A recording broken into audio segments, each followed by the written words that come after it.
Welcome back. So the former NFP Secretary General Canaan Mdletshe has joined the MK party. He resigned from the National Freedom Party following his dissatisfaction with a coalition between the DA, the ANC, the IFP, as well as the National Freedom Party in KwaZulu-Natal.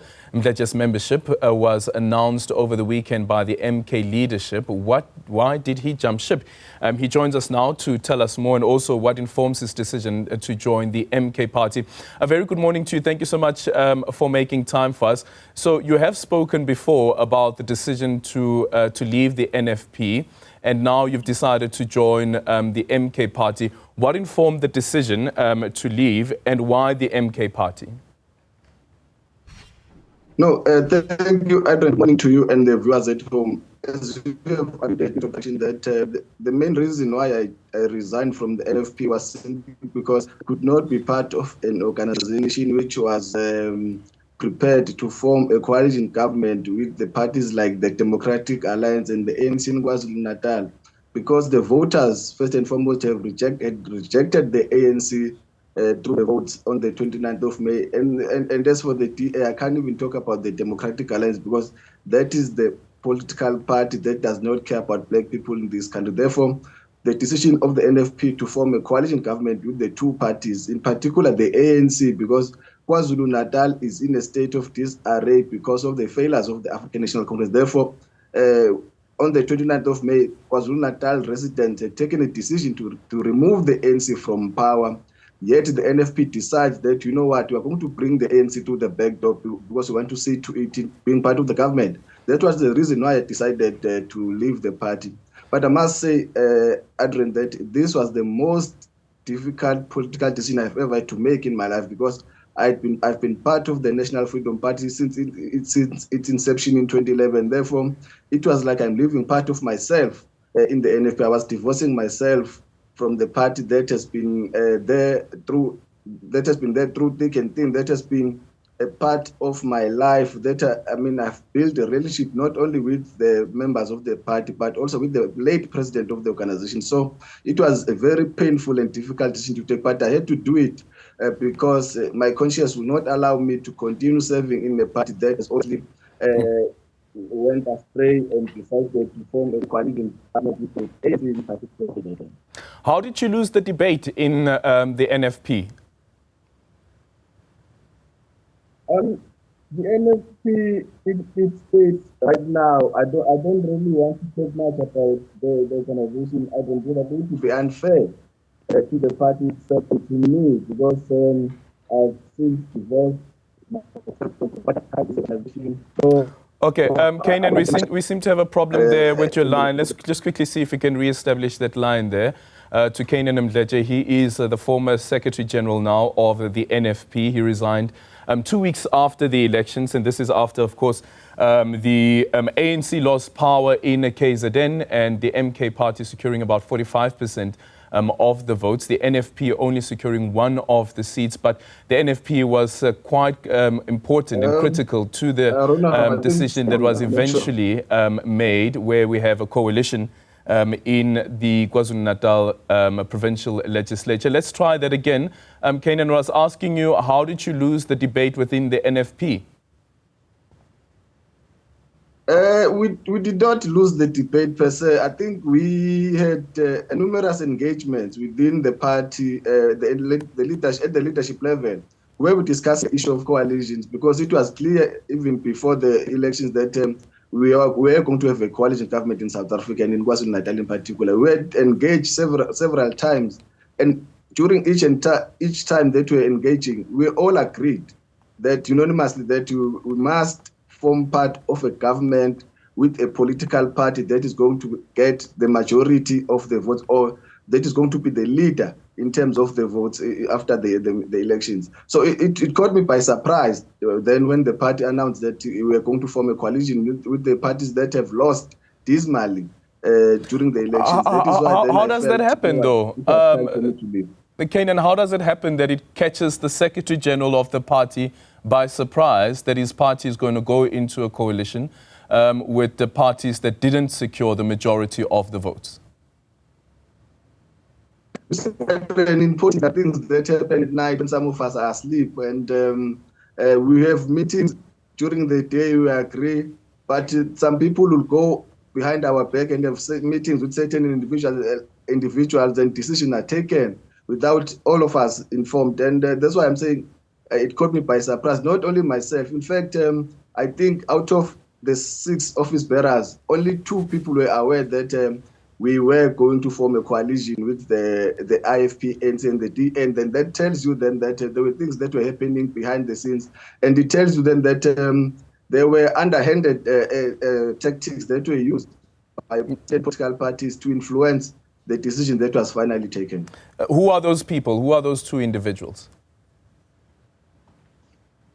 At this stage, I'm not comfortable in mentioning their names, but the people of KwaZulu-Natal, the NFP members, and I think the general South Africans are well aware who those people are. But as I'm saying, I'm not going to mention names here because that will mean then we'll have to come into a debate with those individuals, and I'm not prepared to debate anything involving the NFP anymore because I'm no longer the part of that organization. Yep. But the reality is there were meetings that happened behind the scenes. You know, some politicians are very naughty, Adrian, because they will have clandestine meetings at night and take decisions that affect the morale of the organization. Well, it's interesting that you should mention that because that's exactly what the MK party leader is being accused of. And you're going to that party. Unfortunately, Adrian, I'm not the spokesperson of the MK party. Yeah. I'm not in the leadership position in the MK party. Therefore, I'm not going to say or to speak on behalf of the MK party. If there are those insinuations or perceptions out there, well, unfortunately, we have to give the MK party an opportunity to respond. All I can tell you is that from where I'm coming from, there were meetings that were held at night while some of us were asleep after having had the meetings the entire day, and people were persuaded somehow to take decisions that have resulted in myself and other members leaving. Because to tell you the truth, I'm not the only person, the only leader who's leaving the NFP. There are a number of them who are going to be introduced to various political parties, but in particular to the MK party, because we're not happy at all with the decision to form a coalition with the political parties like the Democratic Alliance, which we know very well that its policies do not talk to black people of this country, and they don't care about what is happening to a poorest person out there in rural areas. Therefore, it was a decision based on conviction that we cannot be part and parcel of a government that has been formed through the back door. Yeah, in an interview with the News 24, you described the former president Jacob Zuma as, quote, father. And I want to take you now to the front page of The Citizen. I'm not too sure whether you've seen it. So the front page there is Zuma is a dictator, and this is in relation to the decision that was taken by the leader of the party to again fire the Secretary General of the MK party, Arthur Zwane, and where he is said to be saying in that letter that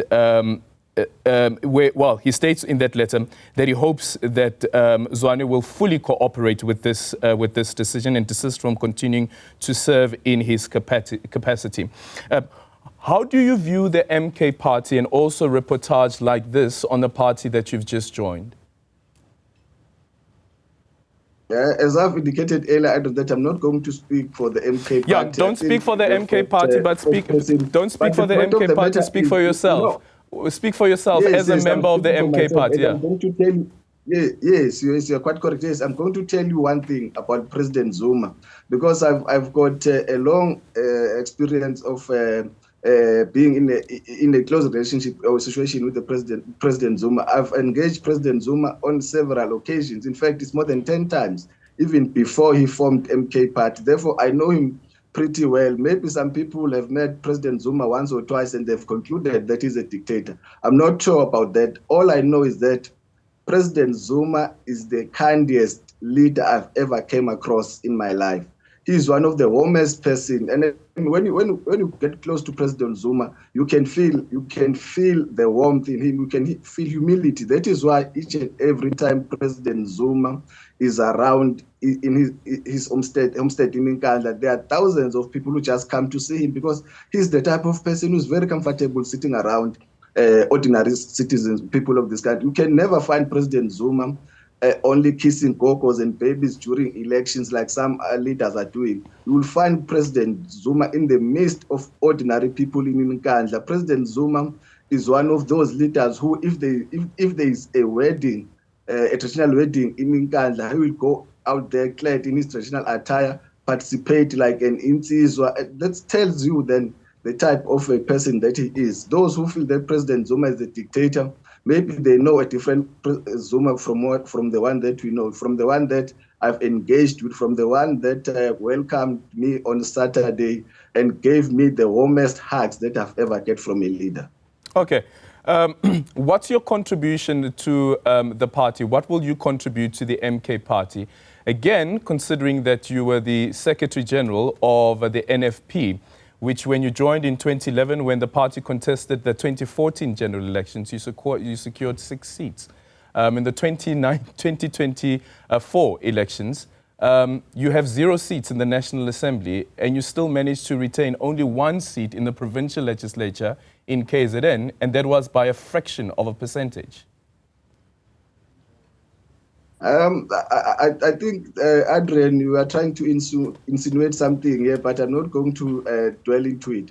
But as things stand at the moment, I'm not joining the MK party for a certain position. I was not promised any position. I didn't make a demand of any position within the party. I'm only a member, not a member of the party who's going to contribute in building a formidable organization, ensuring that the party is living, is maintained, is strong on the ground, and that people keep on joining the party. Because what is critical in a political party is to ensure that the branches are alive, that the party is able to help people on the ground. Therefore, that will be my responsibility until such time perhaps the leadership of the party or President Zuma assign me to any deployment, and that which I'm going to take without any hesitation, because as I joined politics, I wanted to serve the people of this country, and I'm going to serve at any level that I'm deployed to. But currently, I'm not remember, and I'm working on the ground. And today, I will be in court to support the president.